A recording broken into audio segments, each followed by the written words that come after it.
Hello everyone, कैसे सब? मस्त। आपने responsibilities of toward an number of लोगों के पास में अपन ने देख लिया है।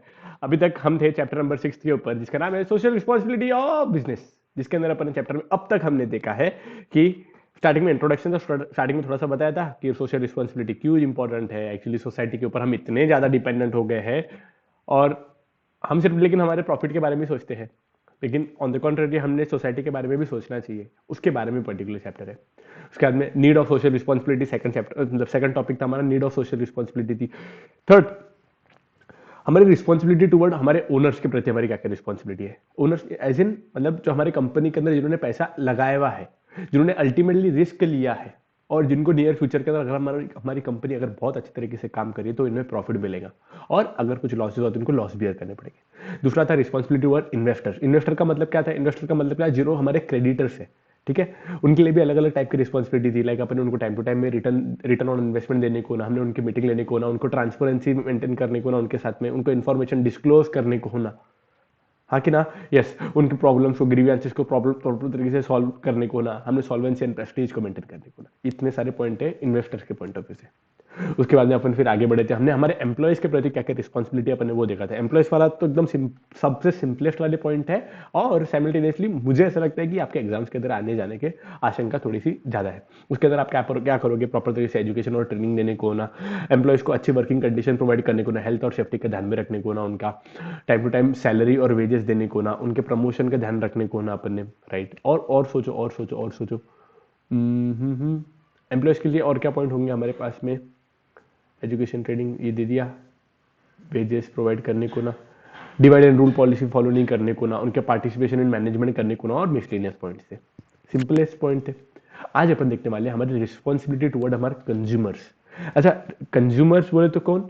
हम हमारे कोई भी टाइप का गुड्स या हम हमारे कोई भी टाइप की सर्विस अगर बना रहे होंगे, तो वो चीज को जो अल्टीमेटली पर्सन कंज्यूम करने वाला है, उसके प्रति हमारी क्या क्या जिम्मेदारी है।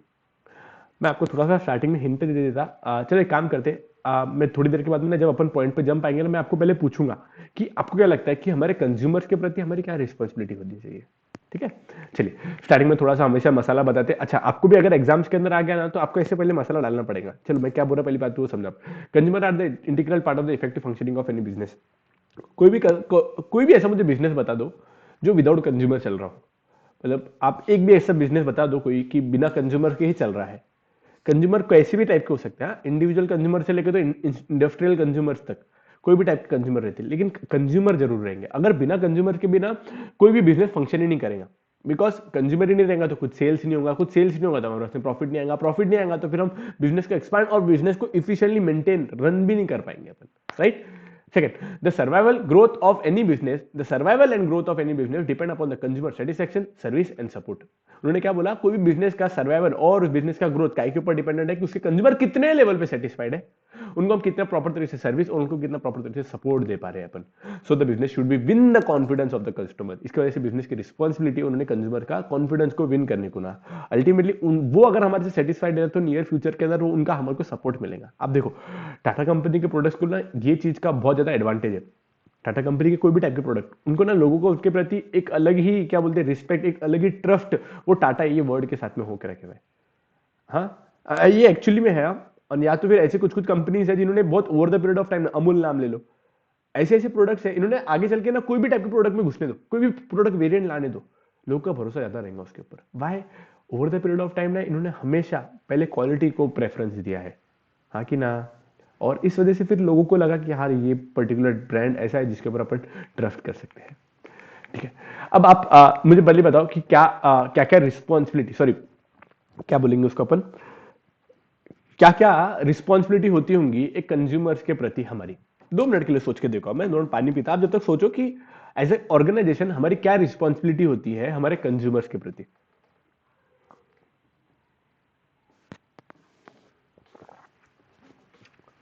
सोचा? सोचो सोचो सोचो। पहली बात तो वो अपने से क्या चाह रहा, वो चाह रहा हमारे से गुड्स। क्या कैसे टाइप के गुड्स चाहेगा? क्वालिटी गुड्स चाहेगा कि इंफीरियर क्वालिटी के गुड्स चाहेगा? ऑब्वियस सी बात है, बेस्ट क्वालिटी के गुड्स की एक्सपेक्टेशन रहेगी। ये क्या बोलने की बात है क्या? नहीं। दूसरा, वो चाहेगा कि यार हमें जो प्रोडक्ट प्रोवाइड करे जा रहे हैं आपने उसमें से आफ्टर सेल्स, मतलब एक बार का बेच के हमारा रिश्ता नाता खत्म मत करो, उसके बाद में अगर हमें कोई प्रॉब्लम जा रही है ना, तो हमें प्रॉब्लम का सोल्यूशन आप प्रोवाइड करो। हमारी अगर कोई प्रॉब्लम है हमको, तो वो पर्टिकुलर प्रोडक्ट से रिलेटेड, ठीक है। जो प्रोडक्ट बेच रहे हो ना, वो सही किफायती दामों पे बेचना चाहिए आपने। ऐसा नहीं बहुत एग्जॉर्बिएंट प्राइस चार्ज कर दिया एप्पल के जैसे। अरे यार, वो प्रोडक्ट की नीड तो बहुत ज्यादा है, अब क्या है, झक मार के लोगों की अभी खुद की नीड तो है, अपने को लेना ही पड़ेगा। वैसा नहीं होने को ना, आप प्रोडक्ट की प्राइस रख रहे हो ना, तो ऐसे प्राइस स्ट्रक्चर रखो जिससे हर एक कस्टमर वो पर्टिकुलर प्रोडक्ट को बाय कर पाए। या अगर आप नहीं कर सकते, अलग अलग वेरिएंट्स लाओ उसके अंदर, ठीक है। कुछ कुछ प्रोडक्ट्स रहते हैं जो हर एक कंज्यूमर बाय कर पाए, वैसे प्राइस रेंज वाले प्रोडक्ट भी लाना चाहिए फिर आपने, ठीक है। मैं क्या बोल रहा कि हमारे कंज्यूमर के प्रति हमारी क्या क्या रिस्पॉन्सिबिलिटी, क्वालिटी प्रोडक्ट लाना, उसको आफ्टर सेल सर्विस प्रोवाइड कर देना, अच्छी प्राइस पे प्रोडक्ट को ऑफर करना, ठीक है। और सोचो वो पर्टिकुलर प्रोडक्ट का ना हमारे कभी रहता है कभी नहीं रहता, ये ऐसा रहना चाहिए क्या? नहीं नहीं सर, रेगुलरली सप्लाई भी करने को ना अपने कंज्यूमर्स को सारे के सारे टाइप्स के प्रोडक्ट को, नहीं तो फिर क्या हो जाएगा, कस्टमर डिससेटिस्फाइड हो जाता। अब वो डिससेटिस्फाइड हो गया ना, फिर अगली बार से फिर हमारे प्रोडक्ट के बारे में एक बार पूछेगा, दो बार पूछेगा, तीसरी बार पूछेगा, जान दे यार हर बार पूछता हूँ, रहता ही नहीं, छोड़ो दादा, दूसरा कोई ब्रांड देखेंगे अपन। मार्केट के अंदर तो कंपटीशन वैसे ही बहुत ज्यादा है, हाँ कि ना? यस। और सोचो और क्या क्या लगता हूँ आपको, प्रॉपर प्राइस के अंदर, जो बोला था मैंने, प्रॉपर प्राइस पे रहने को ना, एक्सॉर्बिएंट प्राइस अपन ने चार्ज नहीं करने को ना। बिकॉज क्या है, एक बार तो कस्टमर की जब जरूरत रहेगी ना, तो मतलब ज्यादा मजबूरी रहेगी ना, तो बाय कर लेगा। आजकल की तारीख में तो कंपटीशन इतनी ज्यादा है, आपने ज्यादा मस्ती बताई तो बाहर दूसरे किसी और के दूसरा कोई प्रोडक्ट को चूज कर लेंगे वो, हाँ कि ना? यस। और सोचो, और सोचो, आप ऐसे प्रोडक्ट बनाओ जो कस्टमर्स की सेफ्टी के बारे में ध्यान रखते। अगर कोई प्रोडक्ट अनसेफ है ना, उसके ऊपर पहले प्लीज डाल दो कि यार पर्टिकुलर प्रोडक्ट को ना it is not safe for use. Like tobacco products के ऊपर बहुत अच्छी तरीके से लिखा हुआ रहता है।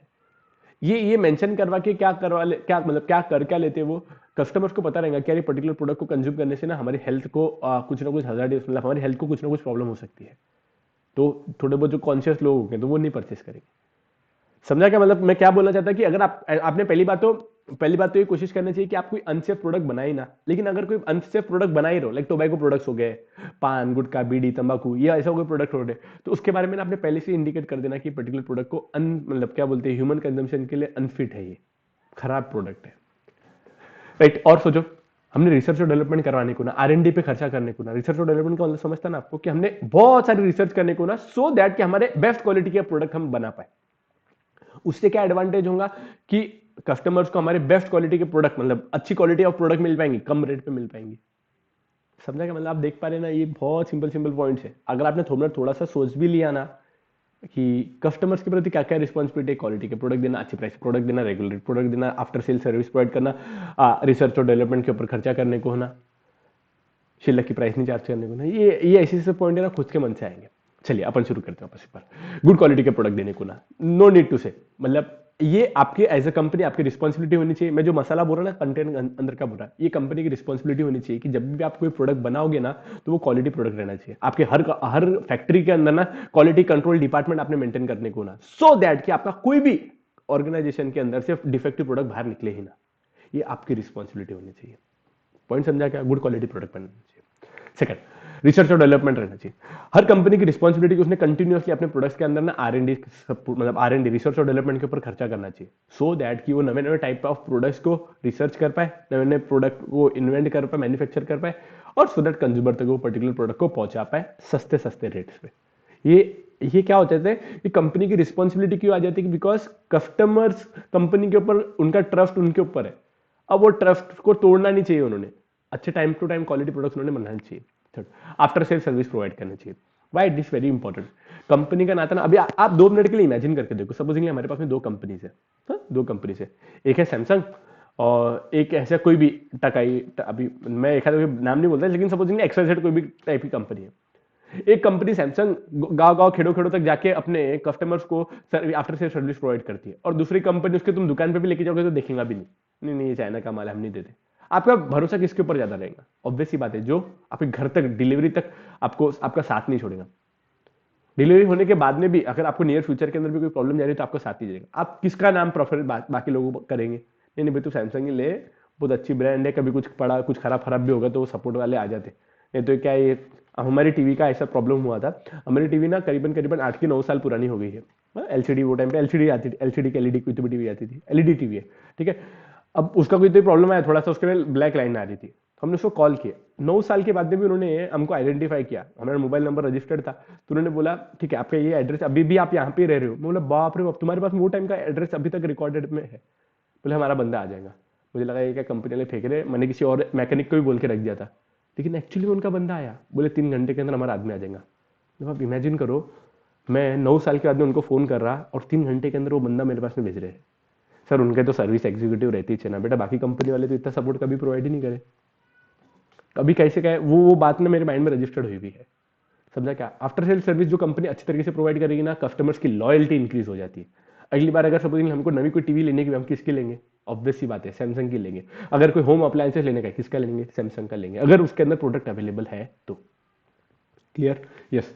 फेयर प्राइसेस चार्ज करने को, आपने एक्सॉर्बियंट प्राइस नहीं चार्ज करना। ये फेयर प्राइसेस ना, ये सबके लिए इंपॉर्टेंट है। लाइक मैं मैन्युफैक्चरर नहीं हूं, मैं रिटेलर हूं, मैंने भी ना फालतू की मस्ती नहीं करने को ना। जितनी एमआरपी शो करी हुई है उतना ही प्रोडक्ट कस्टमर से ले, उतनी ही प्राइस कस्टमर से लेने को ना।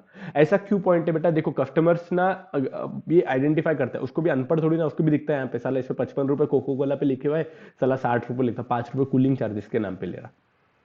हाँ, या अब मैं एक बार ऐसे एक दुकान शॉप पे गया था, गर्मी का टाइम था, तो उसके ऊपर 60 समथिंग रुपीज लिखे हुआ था, एमआरपी की 55 कुछ तो भी एमआरपी लिखी हुई थी, थम्स अप की बॉटल थी। ही चार्ज मी 75 रुपीज, मतलब 55 रुपए के 75 रुपए ले रहा हूँ। मतलब 20 रुपए। बोले भैया कूलिंग चार्जेस है। बोला ए तेरे कूलिंग चार्जेस मतलब रहने दे, हमारे गर्म बॉटल लेता हमारे घर पे जाके रख डालेंगे उसको। तो वो टाइम पे तो मैं लेके आ गया, बिकॉज हमारे घर पे गेस्ट है तो हमको अर्जेंट थी। लेकिन आपको नहीं लगा कि एक्स्ट्रा फुल कुछ ज्यादा ही शिल्लक का चार्ज कर दिया उसने? प्राइसेस ऐसी चार्ज करो कि एकदम एमआरपी के ऊपर आपने चार्ज नहीं करने को ना। ठीक है, कभी कर भी रहे हो ना तो इतना करो, रीजनेबल करो, कस्टमर्स को अफेक्ट नहीं होने को ना। फेयर प्राइसेस चार्ज करने को ना, कस्टमर की सेफ्टी का ध्यान में रखने को ना आपने। कस्टमर की सेफ्टी का ध्यान में रखने को ना, मतलब क्या है? आपने पहली बात तो खराब प्रोडक्ट बनाने नहीं, खराब प्रोडक्ट बन रहा भी रहे हो तो उसके ऊपर पहले प्लीज शो कर डालो कि हमारा product it is unsafe for use. हाँ कि ना? ये 2 सेकंड को, hello hello, yes. Third, honest advertisement करने को ना। ये बहुत बहुत जरूरी है। मतलब मैं आपको आज आज एक एडवर्टीजमेंट का बताऊंगा, मतलब ये कुछ भी बताते हैं, मतलब कुछ भी बोले तो कुछ भी। हम क्या मतलब एज ए कंज्यूमर हम इतने बेवकूफ थोड़ी ना है ना।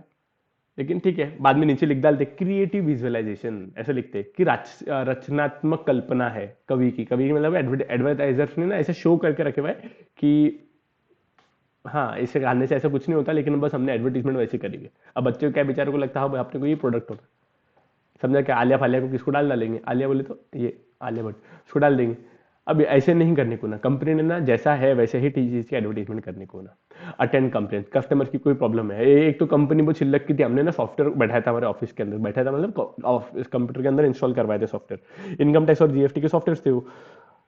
कंपनी इतनी बकवास, अभी सपोज में हमारे को वो इनकम टैक्स रिटर्न फाइल करने के टाइम पे कुछ तो भी प्रॉब्लम जा रही थी। अब आज की तारीख में आखिरी ड्यू डेट है, वो कंपनी वाले ने बोला हाँ सर बोलिए, सब कुछ बता दिया। बाद में फोन बाजू में रख दिया, बोला हेलो हेलो हेलो, कुछ नहीं, कोई रिप्लाई नहीं। मैंने वापस कट करके वापस कॉल सेंटर पे लगाया, डबल से लगाया तो दूसरे कॉल सेंटर मतलब दूसरे कोई पर्सन सेल्स कस्टमर सपोर्ट पे लगा। जिसको जिसको आया फिर वो बोले हाँ सर आपकी पूरी सहायता की जाएगी, सब कुछ कर देगा, पूरी डिटेल लिख दिया, क्वेरीज बताया, वापस वैसे को वैसे। मतलब फिर अक्षय को मैंने बोला अक्षय छोड़, 3-4 घंटे बाकी नया सॉफ्टवेयर लेंगे। हमने रात के 3 घंटे बाकी थे, 3 की 4 घंटे बाकी थे, हमने वापस वो दिन पे चालू रहती जनरली कंपनी, सबने दिया। दूसरे कंपनी ने उसने प्रॉपर तरीके से हमको रिटर्न फाइलिंग के अंदर मदद किया। कंप्लेंट्स अटेंड करेंगे ना तो आगे हमारा वन सॉफ्टवेयर के अंदर कैसा रहता है ना, cost of reproduction is nothing. आपको फिर उसने मतलब इंस्टॉलेशन के लिए हमारे पास 5,000 की 7,000 रुपये लिया हर साल। वो हमारे से सिर्फ 2 कॉल्स अटेंड करता था बस, 2 कॉल्स के ऊपर अटेंड भी नहीं कर रहा था। सॉफ्टवेयर तो उसको एक ही बार बनाने का है, अन्य सॉफ्टवेयर अभी मल्टीप्लाई करते जाने का है, फुकट का धंधा है।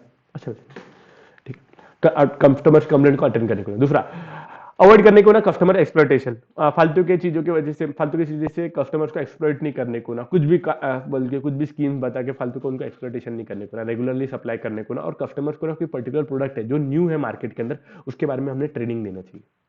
पॉइंट समझा क्या? 2 मिनट के लिए ना आप एक बार का खुद इमेजिन करके देखो सौरभ सर ने कौन से पॉइंट बताए। अवॉइड, ये 3 वाले पॉइंट है, 3 तो अच्छी तरीके से आते हैं। Avoid customer exploitation, regular supply of goods, third training देने को ना।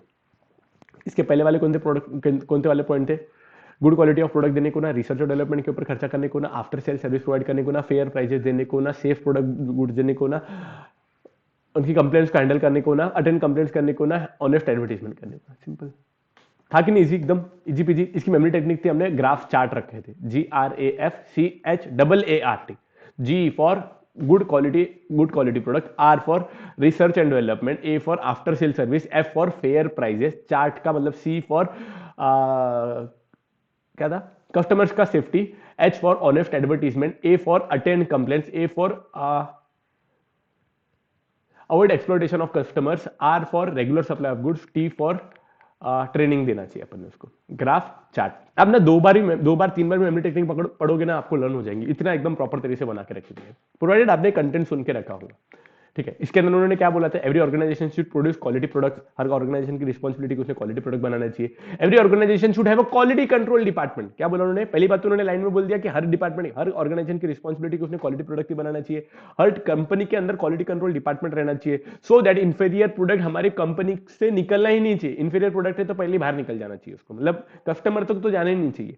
It must provide quality standard like BIS and egg mark on respective product, और कस्टमर्स ने सॉरी कंपनी ने अपने प्रोडक्ट के ऊपर जो रिस्पेक्टिव स्टैंडर्ड मार्क्स रहते हैं ना वो मार्क करने को ना, अच्छा मार्क करने को ना मतलब ऐसा नहीं ISI मार्क जो रहता है, अब वो ISI मार्क ऐसा कोई भी चिपका नहीं सकता।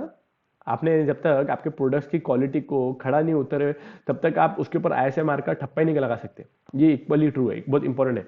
तो ऑर्गेनाइजेशन ने क्या करने को ना, क्वालिटी प्रोडक्ट प्रोवाइड करने को ना, हर इस पे क्वालिटी कंट्रोल डिपार्टमेंट मेंटेन करने वहां पे रहने को ना, सो दैट इंफीरियर मटेरियल बाहर निकल जाए, और उसने BIS मार्क और एग मार्क प्रोवाइड करने को ना, रिसर्च और डेवलपमेंट के ऊपर खर्चा करने को ना। Organisation should conduct research and development to improve quality of the product and reduce the cost of production. उन्होंने क्या बोला, हर ऑर्गेनाइजेशन ने रिसर्च और डेवलपमेंट रहने को ना उसके पास में, इसके वो रहने की वजह से ना उसके क्वालिटी ऑफ गुड्स इंप्रूव होंगी और कॉस्ट ऑफ प्रोडक्शन रिड्यूस होगी। तो उन्होंने क्या बोला, हर कंपनी के अंदर रिसर्च और डेवलपमेंट डिपार्टमेंट होने को ना, जिसकी वजह से वो क्वालिटी ऑफ गुड्स को इंप्रूव कर पाएंगे और कॉस्ट ऑफ प्रोडक्शन को कम कर पाएंगे, ये मेन ऑब्जेक्टिव रहता है। ठीक है, this will minimise the final price charge to the customer. इसकी वजह से क्या होगा, रिसर्च और डेवलपमेंट की वजह से क्या होगा, जो फाइनल प्राइस कस्टमर को चार्ज की जाएंगी वो रिड्यूस हो जाएगी। Simple, yes. आगे ये लर्न करने में बहुत आसान है यार। रिसर्च और डेवलपमेंट क्या के लिए कराने को ना, क्वालिटी को इंप्रूव करने के लिए, कॉस्ट को कम करने के लिए। कॉस्ट अगर कम हुई तो हमारी फाइनल प्राइस मिनिमाइज रहेंगी कस्टमर्स को। आफ्टर सेल सर्विस प्रोवाइड करने को ना, आफ्टर सेल सर्विस मतलब क्या, आफ्टर सेल सर्विस बोले तो आपको सेल्स करने के बाद में जो भी सर्विसेज वाला पार्ट है वो आपने प्रॉपर तरीके से प्रोवाइड करने को ना, इससे कस्टमर्स के और कंपनी के बीच में अच्छी रिलेशनशिप हो जाती है। Organisation should provide after sale services during the period of warranty, ये कंपनी की रिस्पांसिबिलिटी की कंपनी ने आफ्टर सेल सर्विसेज प्रोवाइड करने को ना। Good after sale services help to establish good relation between the customers and the organisation. एक अगर company एक अच्छी आफ्टर सेल सर्विस प्रोवाइड करती है ना तो उसकी वजह से एक अच्छा रिलेशनशिप डेवलप हो जाता है कस्टमर्स और ऑर्गेनाइजेशन के बीच में। इसका बेस्ट एग्जांपल आपको देता मैं सैमसंग के एडवर्टीजमेंट के थ्रू। आइए आपको मैं एक बार का सैमसंग के एडवर्टीजमेंट बताता हूँ, 2 मिनट। हेलो मैम, मैं सैमसंग से अमित बात कर रहा हूँ। जी अमित। आपने टीवी की कंप्लेन करवाई है? हाँ हाँ, क्या आप 7 बजे के पहले आ सकते हैं? जी जी बिल्कुल। बह चला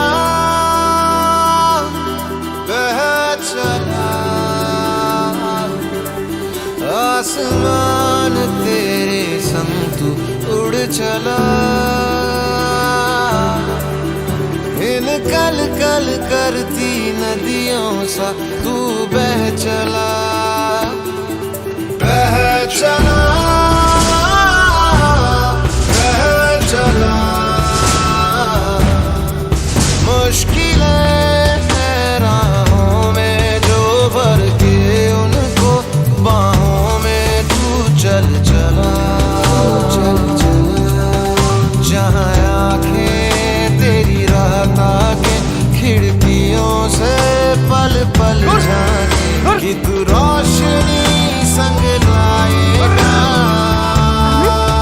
मैं थोड़ा फंस गया हूँ, बस आ ही रहा हूँ। लगता है चंदू की भेड़ों ने फिर ट्रैफिक जाम कर दिया है।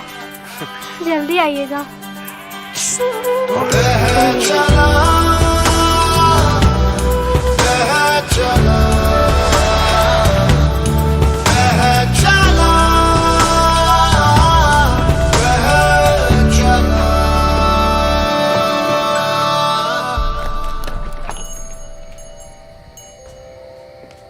अमित, उसको दिखाई नहीं दे रहा है। जी आइए आइए, टीवी अंदर है।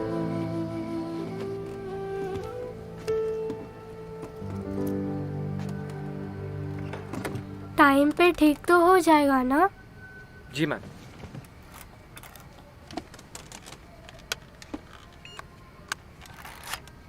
हो गया?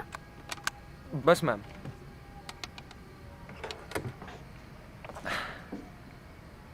हाँ अब ठीक है।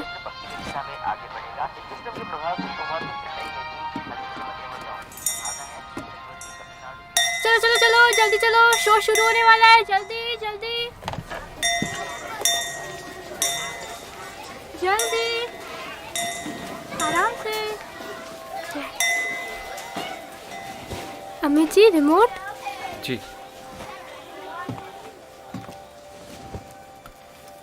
Welcome back to junior Indian icon. और आज की पहली कंटेस्टेंट है हम सबकी चहेती प्रेरणा।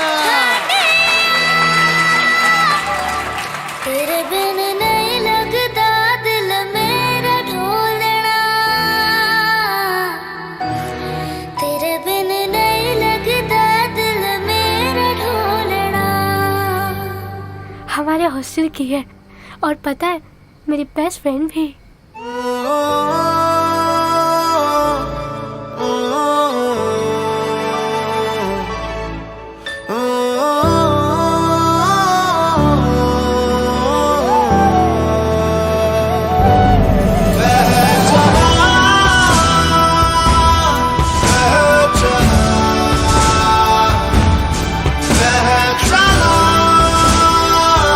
रिश्ते निभाने के लिए कभी कभी थोड़ा दूर जाना पड़ता है, इसीलिए सैमसंग सर्विस वैन्स जाती हैं देश के कोने कोने तक।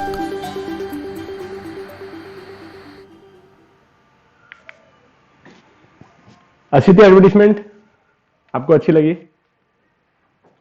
कंपनीज ऐसा एक्चुअली करती है इससे क्या हो जाता है, लॉन्ग टर्म रिलेशनशिप लोगों के साथ में, मतलब जो कस्टमर्स के साथ में, वो अच्छा डेवलप हो पाता है।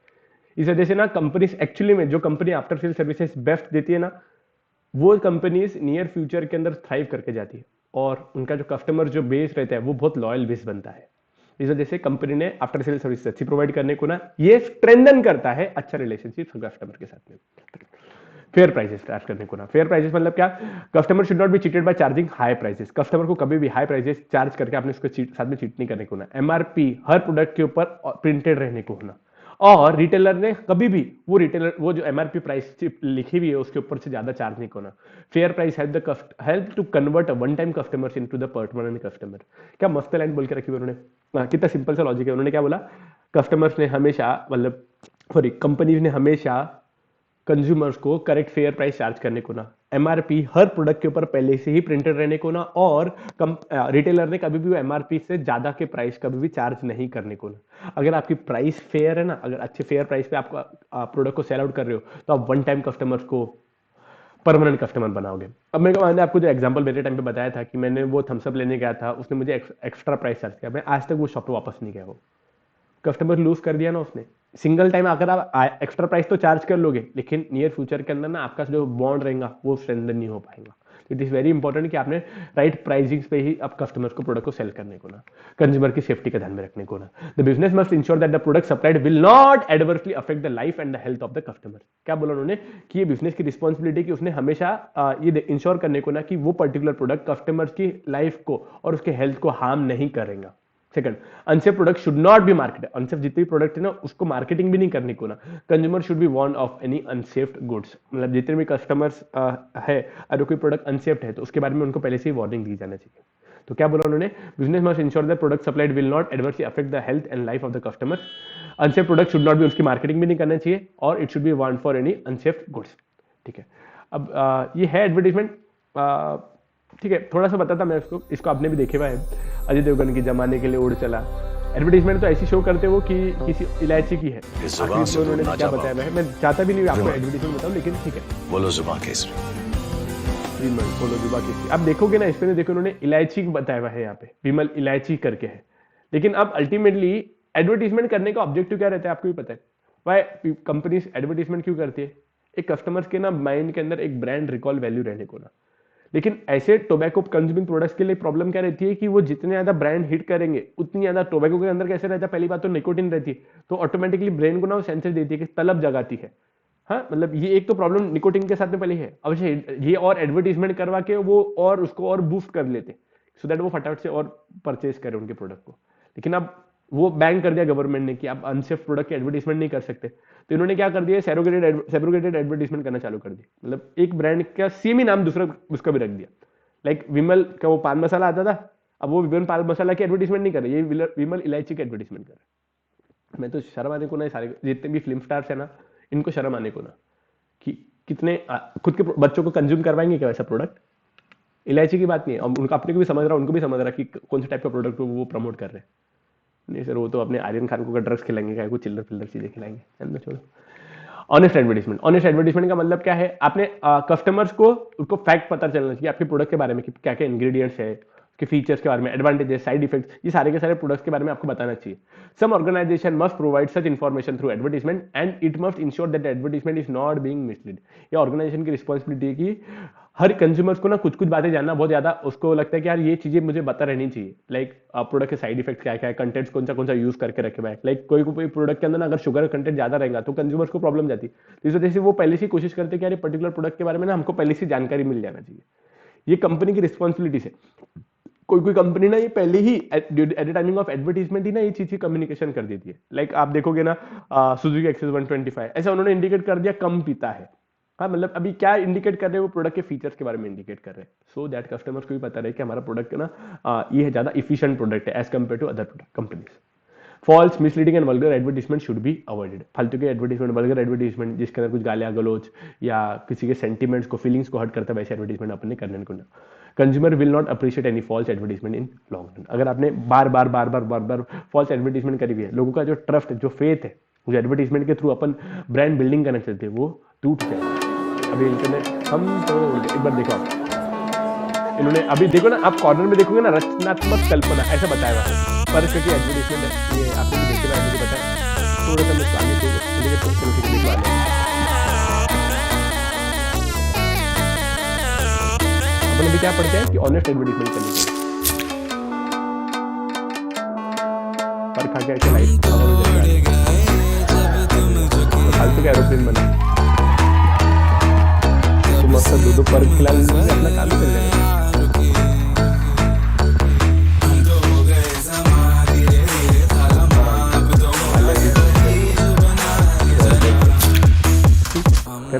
करते होंगे पहले ऐसा।